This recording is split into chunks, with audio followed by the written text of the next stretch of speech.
கோப்பியம் உண்மையும் பின்னணியும். ஈரோடு மாவட்டம் கோபிச்செட்டிப்பாளையம் அருகே நாகர்பாளையம் கிராமத்தில் நடு இரவில் விவசாய தோட்டத்திற்குள் அத்துமீறி நுழைந்து சந்தன மரத்தை திருட முயன்ற நபரை தோட்ட உரிமையாளர் துப்பாக்கியால் சுட்டுக் கொன்ற பகீர் சம்பவத்தை பற்றி இப்போது பார்க்கலாம்.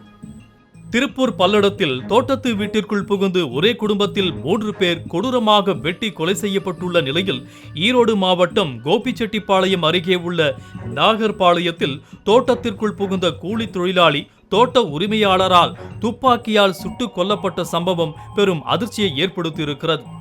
கோபிச்செட்டிப்பாளையம் அருகே உள்ள நாகர்பாளையம் கீரி பள்ளத்தில் தனது தோட்டத்து வீட்டில் வசித்து வரும் விவசாயி மோகன்லால் கடந்த வெள்ளிக்கிழமை இரவு தனது தோட்டத்து வீட்டில் உறங்கிக் கொண்டிருந்த பொழுது தோட்டத்தில் நாய் குரைக்கும் சத்தம் கேட்டு வெளியே வந்து பார்த்த பொழுது மர்ம நபர் ஒருவர் கையில் அரிவாளோடு தன்னை தாக்க வந்ததாகவும் அதனால் தான் பாதுகாப்பிற்காக வைத்திருந்த துப்பாக்கியால் அந்த நபரை சுட்டுவிட்டதாக கோபிச்செட்டிப்பாளையம் போலீசாருக்கு தகவல் தெரிவித்துள்ளார்.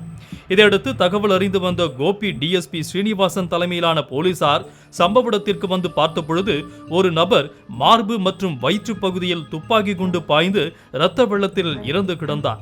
மேலும் அவரது கையில் துருபிடித்த பழைய அரிவாள் ஒன்றும் கிடந்தது. இதையடுத்து அந்த நபர் குறித்து நடத்திய விசாரணையில் அந்த நபர் கோபி அருகே பொடச்சூரை சேர்ந்த 50 வயதான கூலி தொழிலாளி கண்ணன் என தெரிய வந்தது. மேலும் அங்கு நடத்திய விசாரணையில் வீட்டில் வளர்த்த சந்தன மரத்தை திருட வந்ததாகவும் அதனை தடுத்த பொழுது தாக்க வந்ததால் தனது சுய பாதுகாப்பிற்காக உரிமம் பெற்ற ஏர்கன்னால் சுட்டதில் அவர் இறந்து விட்டதாக தெரிவித்தனர். நாய் வளைச்சதுங்க.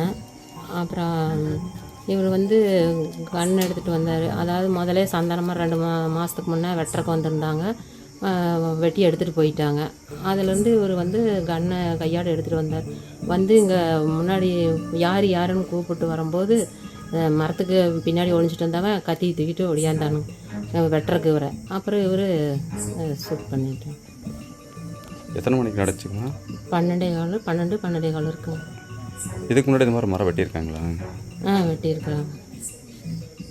போலீஸ் ஃபோன் பண்ணால் அவங்க பார்த்துட்டாங்க. ஆனால் அவங்க ஓடிட்டாங்க, எடுத்துகிட்டு போயிட்டாங்க. இன்றைக்கி எத்தனை பேர் வந்தாங்க? எனக்கு தெரியலைங்க எத்தனை பேர் இல்லை. ஆனால் ரோட்லேருந்து சவுண்டு கேட்டுங்க 2-3 பேர் டேய் வா வா வா டேய் என்னடா ஆச்சுன்னு சத்தம் போட்டோம். அதே நேரத்தில் இந்த பரபரப்பிற்கு மத்தியில் பதற்றத்துடனே தன் தந்தையை தேடி வந்த விஜய் என்ற இளைஞர் அங்கு தனது தந்தை கண்ணன் இறந்து கிடப்பதை கண்டு அதிர்ச்சியடைந்தார்.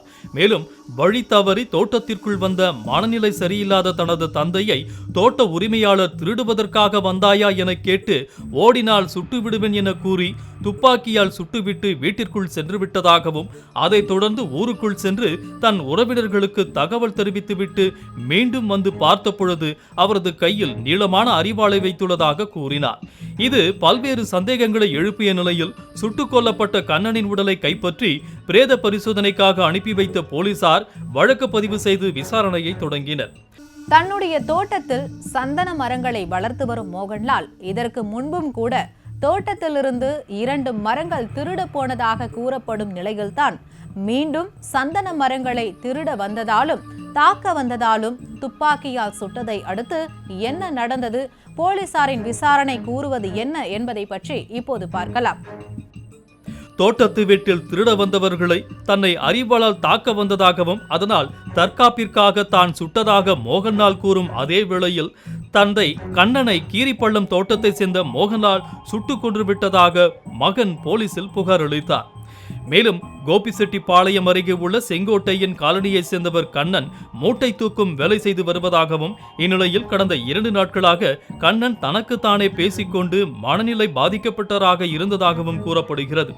இதனால் விஜய் மற்றும் அண்ணன் மூர்த்தியுடன் சேர்ந்து தந்தை கண்ணனை சம்பவத்தன்று இரவு 2 சக்கர வாகனத்தில் கோபியில் உள்ள மருத்துவமனைக்கு அழைத்துச் சென்றதாகவும் அப்போது நாகர்பாளையம் சாலையில் சென்று கொண்டிருந்த பொழுது வண்டியில் பெட்ரோல் தீர்ந்து போனதால் தந்தை கண்ணனையும் அண்ணன் மூர்த்தியையும் அங்கேயே இறக்கிவிட்டு பெட்ரோல் வாங்கிவிட்டு திரும்பி இருக்கிறார் விஜய். ஆனால் அங்கு தந்தை கண்ணனும் மூர்த்தியும் இல்லாததால் அண்ணனுக்கு செல்போனில் தொடர்பு கொண்ட பொழுது தந்தை இருட்டில் அருகில் உள்ள தோட்டத்திற்குள் ஓடிவிட்டதாகவும் அதன் பிறகு இருவரும் சேர்ந்து தந்தையை தேடி வந்த பொழுதுதான் தோட்டத்திற்குள் துப்பாக்கியுடன் வந்த ஒருவர் தந்தையை திருடுவதற்காக வந்தாயா என கேட்டு துப்பாக்கியால் சுட்டதாக தெரிவித்துள்ளார். அதன் அடிப்படையில் கொலை மற்றும் வன்கொடுமை தடுப்பு சட்டத்தின் பிரிவின் கீழ் வழக்கு பதிவு செய்த கோபிச்செட்டிப்பாளையம் போலீசார் விசாரணை நடத்தி வந்தனர். இந்நிலையில் செங்கோட்டையன் காலனியில் உயிரிழந்த கண்ணனின் உறவினர்கள் 100க்கும் மேற்பட்டோர் மொடச்சூர் சாலையில் துப்பாக்கியால் சுட்டவரை உடனடியாக கைது செய்து நடவடிக்கை எடுக்க வேண்டும் என்று கூறி போராட்டத்தில் ஈடுபட்டனர். இதையடுத்து தகவல் அறிந்து அங்கு வந்த போலீசார் உறவினர்களிடம் பேச்சுவார்த்தை நடத்தியதை அடுத்து போராட்டத்தை விடுவித்த உறவினர்கள் அங்கிருந்து கலைந்து சென்றனர்.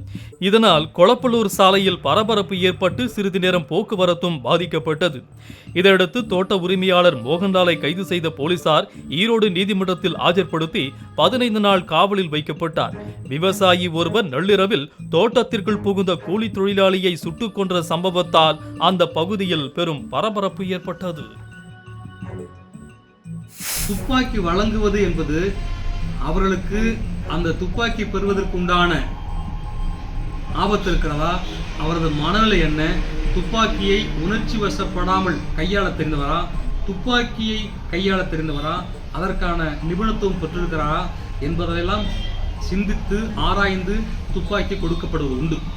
இருந்த போதிலும் எவ்வளவுதான் படித்தவராயினும் கூட உணர்ச்சி வசப்படாத நபராக இருந்தாலும் கூட தன்னிடம் துப்பாக்கி என்று ஒன்று இருக்கிறது என்கிற மனநிலை வந்துவிட்டாலே கோபதாபத்தின் போது அதை எடுத்து உபயோகிக்கக்கூடிய சூழ்நிலை வந்துவிடுகிறது. அது ஒன்று அடுத்தவரை தாக்குவதற்காகவோ அல்லது உணர்ச்சி வசப்பட்டு தன்னைத்தானே தாக்கிக் கொள்வதற்காகவோ அது பயன்படுத்தப்பட்டு வருகிறது. எனவே துப்பாக்கி வழங்கக்கூடிய நிகழ்விலே அந்த உள்ளூர் காவல் நிலையத்தில் அந்த துப்பாக்கி பெறக்கூடிய நபருக்கு ஏதேனும் குற்ற பின்னணி உள்ளதா, இவரிடமாவது பழி வாங்கக்கூடிய எண்ணம் இருக்கிறதா, இவருக்கு மற்றவர்கள் ஆபத்தோ அல்லது மற்றவரால் இவர்களுக்கு ஆபத்தோ என்கிற நிலை இருக்கிறதா என்பதையெல்லாம் சிந்தித்து பார்த்து அவருக்கு அதை கையாளக்கூடிய தன்மை இருக்கிறதா என்பதை பார்த்து அதை கடுமைப்படுத்த வேண்டும் ஒழிய கேட்டவருக்கெல்லாம் துப்பாக்கி வழங்குவது என்பது மிகவும் அபாயத்தில் போய் முடியும். நடு இரவில் தோட்டத்திற்குள் புகுந்து திருட முயன்றதால் ஒருவர் சுட்டுக் கொல்லப்பட்டிருக்கும் நிலையில் பல்லடத்தில் 3 பேரை தோட்டத்து வீட்டிற்குள் கொடூரமாக வெட்டி கொலை செய்துள்ளனர். இந்த 2 சம்பவங்களுக்கும் இடையில் ஓர் முரண்பாடு இருந்தாலும் போலீசாரின் விசாரணைதான் நடந்த விபரீதத்தின் உண்மை தன்மையை விளக்கும்.